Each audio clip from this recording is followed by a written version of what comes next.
across the Tri-Valley and South Bay ended in an arrest. The Highway Patrol says the chase began in San Ramon and headed into San Jose, where the CHP became involved.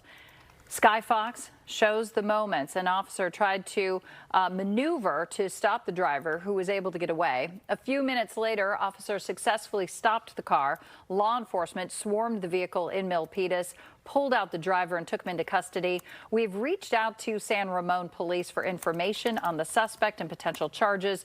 We'll update that story as soon as we get that information.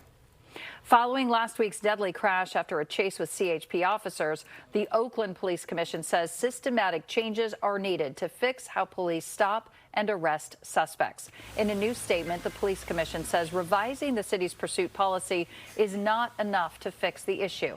Now, last month, Oakland Police Chief Floyd Mitchell requested the city loosen restrictions on its current rules. The commission says it's reviewing the request, but wants the city to focus on building a safer city. It's important to note the CHP was involved in last week's crash. Those officers are not required to follow OPD's current pursuit policy.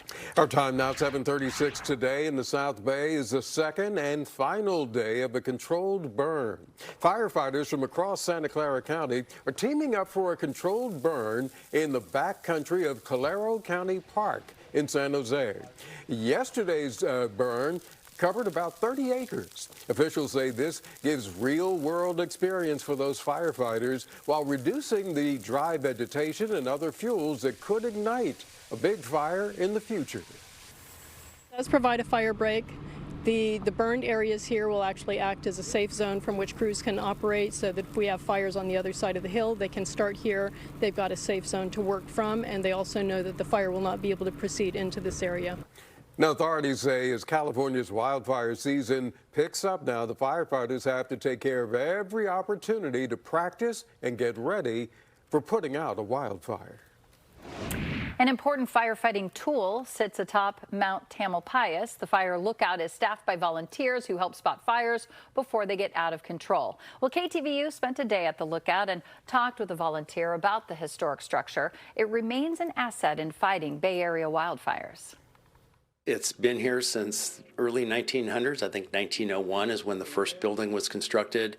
And although some of the facilities are a bit antiquated, it's still an essential facility to support our mission of keeping the fires reported and detected and contained to as small a footprint as possible. The lookout on the East Peak sits more than 2,700 feet above sea level. Time is now 7:38. The California Department of Fish and Wildlife wants to end illegal fishing in the Delta. Now, officials say that sturgeon and salmon poaching have really become a major problem. They say organized criminals are using counter surveillance to get away with illegal caviar trafficking. A recent operation found a conspiracy to harvest and sell salmon on the black market. More than 150 pounds of packaged salmon roe were seized. The people fishing in the Sacramento River say they're disappointed to hear about people taking advantage of wildlife. People need to be ultimately respectful of wildlife. The regulations are in place to protect the environment, protect the species.